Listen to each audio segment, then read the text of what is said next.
What's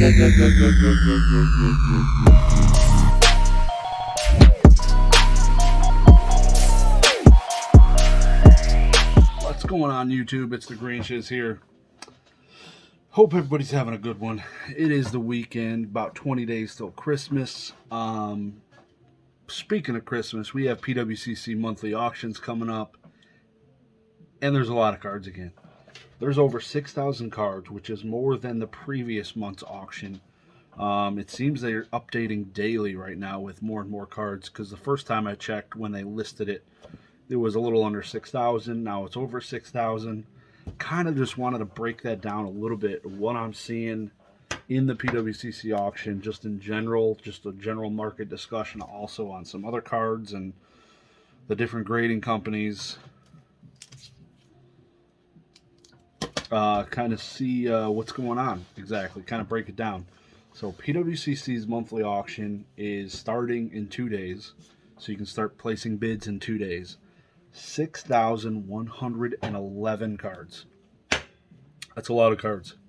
I was hoping for less than last month, hoping it would kind of taper down more and more, but it seems everybody wants to sell their cards, so there's tons and tons of cards listed, ranging everywhere. Every single set probably is in there. Haven't checked myself, but from what I see, in pretty much that's about it.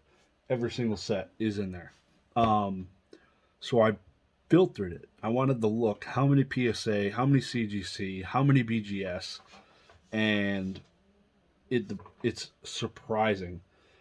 Everyone puts PSA as the #1 company. Everyone says BGS is number 2, CGC is number 3. And there's different ways to look at that. If you're looking at it for just price, yeah, maybe that's true. So maybe if you're looking at the card in the same grade, a PSA 9, a BGS 9, and CGC 9, I could see maybe that flow right this second. Maybe. I think CGC and BGS are like almost one for line. For every single grade except the black label versus perfect grade.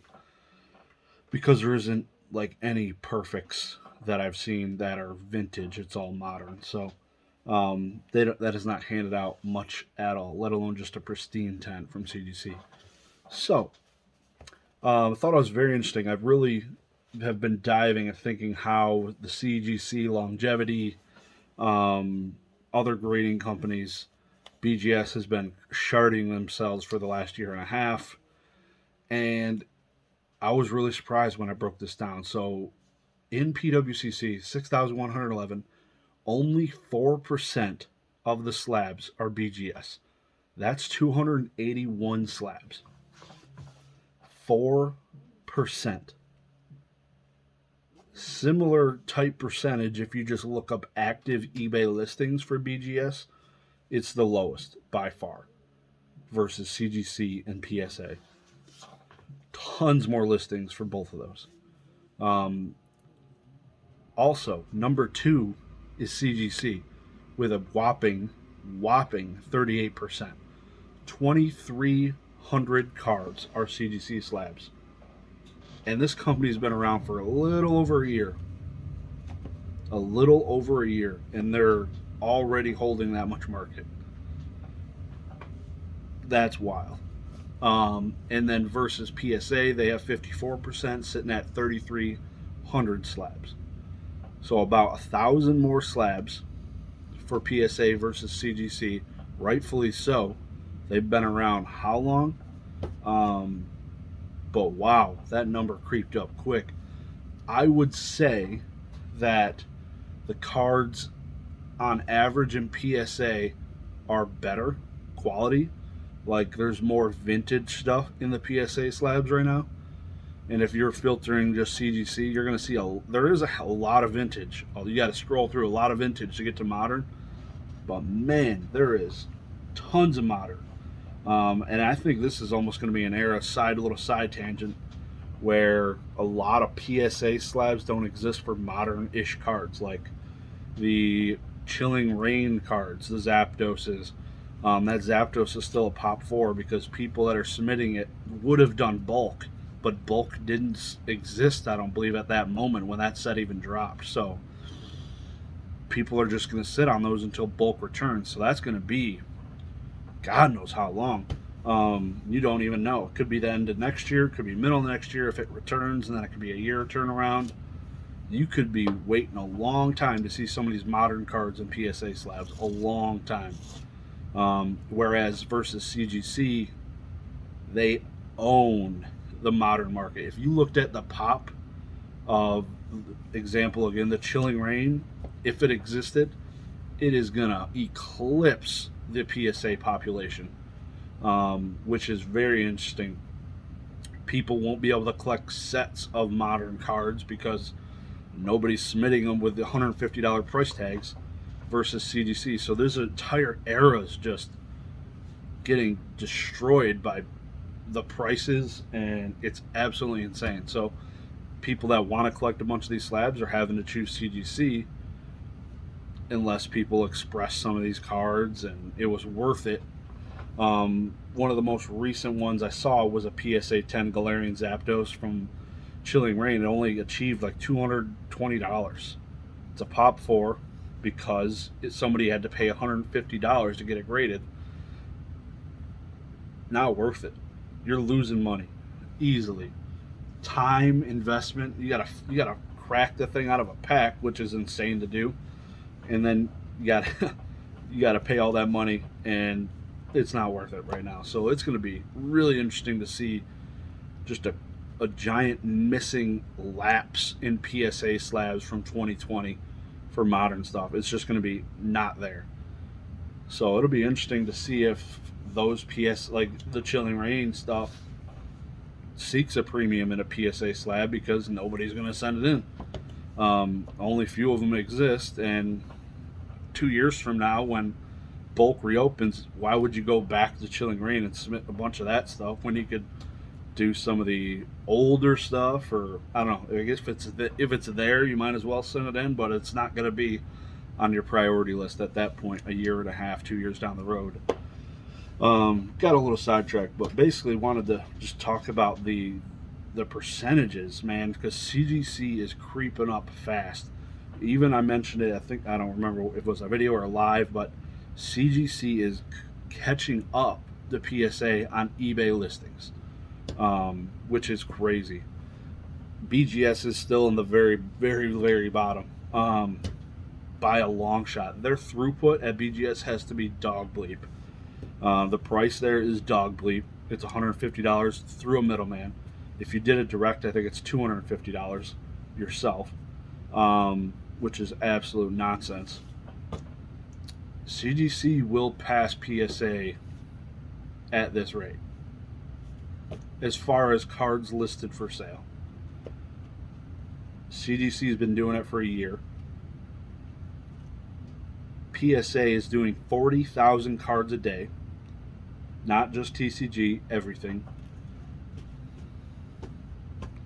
I don't know if the people with PSA just aren't listing. Maybe a lot of people that bought CGC are just flipping. It's really, really awesome to see CGC coming out of the market strong with the sheer quantity, which is all we want to see. Like, I want to see CGC with tons and tons of cards on a pop report, not onesie twosies. Oh, I have a pop 1 jungle Vaporeon in a CGC 8.5 because nobody's submitted them. You're not going to seek a premium with that card. Those will exist because not everyone's submitting Heart Gold, Soul Silver era, and all that other stuff. Diamond and Pearl. I'm sure that isn't on everyone's radar, and it's a lot of WotC and a lot of modern going there. But it is going to be really crazy to see how CGC develops this. They are screwing themselves because they don't hand out 10s. If they handed out 10s, they would destroy PSA. I can almost say that wholeheartedly. I don't think PSA would stand a chance. CGC could have stole it from them in this year and a half. They could have took everything if they were able to grade vintage cards in tens. It's impossible, it seems. I've seen a couple of 10 Watsies that were commons, an Arcanine, a Bulbasaur, or non-hollows, not commons. But it just isn't possible. They're literally screwing themselves, and that's where this company is going to come into play. Maybe a little bit for me. I plan on sending some stuff to them to see if it crosses to a 10, because I know 10s at SGC do pretty well. And I had a friend crack a 9, not even crack it. I had a friend submit a 9 to PSA or to SGC. So he took a CGC 9, sent it in the slab to SGC, and they turned it into a 10. Didn't even crack it. That potential is crazy. That's a huge price increase. Like if I were to do my Expedition 9.5 Charizard, if that crossed to a 10, like right now it's not. Nobody's buying a CGC 9.5 Expedition Hollow Charizard, but an SGC 10 Expedition Charizard, SGC sells really well for sports, and it is growing for trading cards. SGC 10 will sell much better than a CGC 9.5 anything. So that'll be really interesting to see how that develops. I really plan on doing that for sure. So really looking forward to that. But man, that's the type of stuff you need to be thinking about. Like, and I've done it in all my videos. Like I did the Express for the PSA, BGS, CGC, optimized my possible grades for each company, BGS blows, but should have just sent all those to PSA and got more 10s, which would have been amazing. Live and learn. Didn't realize everyone I'm hearing from says BGS definitely tightened down on giving away 10s. Every company changed in the last year. PSA was handing out 10s like crazy. Ask anybody. They also say it during their videos. Gem Mint Pokemon, one of the greats. He has had some issues with getting 10s as of late with a lot of pack fresh cards, even E series. And then CGC was definitely it appeared to be easier last year. They had less graders. They probably had more knowledge because they handpicked their graders then. Now they were hiring for sheer quantity, and those sheer quantity people are doing the grades on the bulk cards, and they're not getting 9.5s or 10s on anything. So the vintage cards are still appearing to be graded by some of the more veteran people, and I'm a lot better at judging what they're going to grade the cards at versus a bulk submission. And it's definitely different. I would sign my soul to the devil that they're different. Different people grading. So CGC's coming for PSA, but like I said, they're screwing themselves. I don't think they'll never pass the premium. Like a CGC 9, I don't think will ever be the same price as a PSA 10 probably. A clean 9, right? Like a 9 versus a 9 from PSA to CGC. A clean 9 from PSA versus a CGC 9, which seems more consistent. I don't think you'll ever match that. Hopefully, that would be really, really nice if it ever got close. BGS never really got close. But it's buy the card, not the grade. That's what you need to do. So that's what when I'm assessing some of these slabs, determining what I want to send to SGC to hopefully pull a 10. I'm looking at everything. I'm looking at every single possible thing I can. And that'll be really interesting. I need to go through that. I'm packing a bunch of my stuff. I'm moving here hopefully soon. Still don't have an official closing date. Could be as early as next week. Really hoping to find that out early next week, Monday, which would be tomorrow from when I upload this. So stay tuned for that. That's it. Y'all have a good one. I'll probably be uploading the video for the giveaway this evening or tomorrow, probably tomorrow. Giving away the slab, and still haven't picked out which one I'm going to do. So maybe I'll do a let the winner select kind of thing. So That's what I'm going to probably do. So appreciate y'all coming out. Enjoy the rest of your weekend. Have a good one.